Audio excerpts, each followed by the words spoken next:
Numa visita ao Museu da Penafiel, encontramos na sala de arqueologia um objeto que nos chamou bastante a atenção: uma panela de tesouro. Era um recipiente cerâmico encontrado por agricultores em 1930 que continha no seu interior um grande tesouro monetário com moedas do final do século IV d.C. Acredita-se, devido às marcas de óxido de patentes na parede interior da panela, que existiam cerca de 35 kg de moedas. Quando observamos este objeto, ficamos com curiosidade de, através da matemática, descobrir qual seria a capacidade máxima da panela, isto é, quantas moedas é que poderiam caber no seu interior, como também saber quantas moedas foram encontradas pelos agricultores em 1930.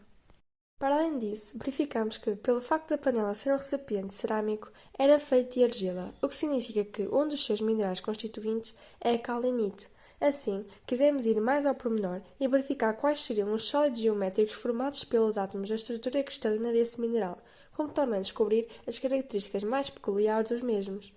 Para conseguir concretizar o primeiro objetivo, começámos por pensar como poderíamos determinar o volume do recipiente.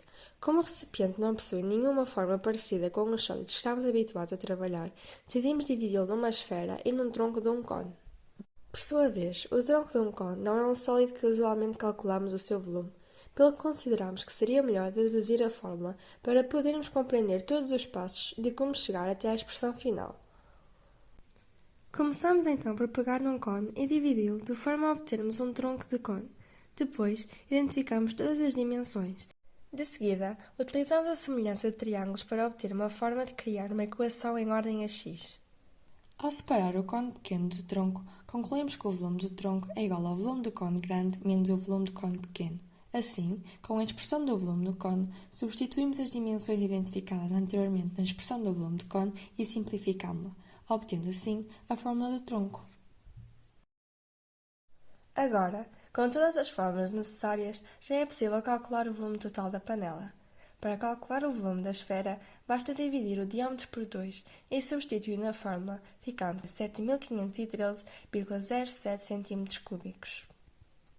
No caso do volume do tronco do cone, temos de fazer o mesmo processo, isto é, substituir as dimensões que já tínhamos na expressão do tronco do cone e resolver a equação, que dá 567,71 cm3.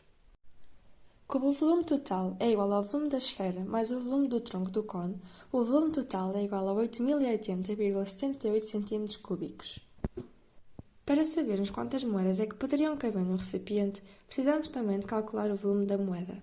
Para isso, assumimos que as moedas são cilíndricas e utilizamos a fórmula do volume do cilindro. Substituímos as dimensões da moeda na expressão do volume de cilindro, que dá 0,6888 cm3. Por fim, conseguimos saber o número total de moedas através da expressão volume da panela a dividir pelo volume da moeda. Depois de substituir os dados na fórmula, chegamos à conclusão que cabem no recipiente 11.732 moedas. O último passo deste objetivo é descobrir quantas moedas foram descobertas pelos agricultores. Sabemos que foram encontradas cerca de 35 kg de moedas e que, pelo facto de elas serem de bronze, possuem uma massa volúmica média de 8,77 g por centímetros cúbicos. Assim, através da fórmula da massa volúmica, obtemos o volume total ocupado pelas moedas, que é 3.991 cm3. Agora, utilizamos a expressão anterior e descobrimos que foram encontradas cerca de 5.794 moedas. Passando para o nosso segundo objetivo, pelo facto do nosso recipiente ser de cerâmica, sabemos que é essencialmente constituído por argilas. Por sua vez, um dos minerais de argila que possivelmente está presente nesta panela é a caulinite. Se formos ao pormenor, ao nível atómico, verificamos que na estrutura cristalina da caulinite existem tetraedros de sílica, constituídos por um átomo central de sílica e 4 átomos de oxigênio. O tetraedro regular é um sólido geométrico muito especial, porque juntamente com o cubo, o octaedro, o dodecaedro e o icosaedro é um sólido platónico. Sólidos platónicos é um termo criado por Platão por volta de 400 a.C., que pretende designar todos os sólidos convexos, cujas arestas formam polígonos regulares congruentes e que em cada vértice concorrem o mesmo número de faces. O tetraedro é o sólido platónico com o menor número de faces possíveis, possuindo unicamente 4, todas triângulos equiláteros. Para além disso, Também possui 4 vértices e 6 arestas. Todos os vértices são equidistantes e não possui faces paralelas, ao contrário de todos os outros sólidos platónicos. Nesta tabela é possível verificarmos as características de cada um dos sólidos. Depois de sabermos tudo isto, surgiu a questão: por que é que só existem 5 sólidos platónicos?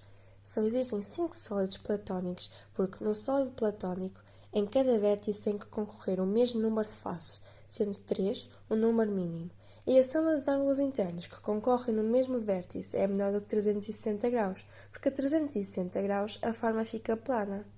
Como as faces destes sólidos são polígonos regulares, ao termos em conta a condição de que a soma dos ângulos internos que concorrem no mesmo vértice é menor do que 360 graus, o pentágono regular é o polígono regular com mais lados que pode ser face de um dos sólidos platónicos.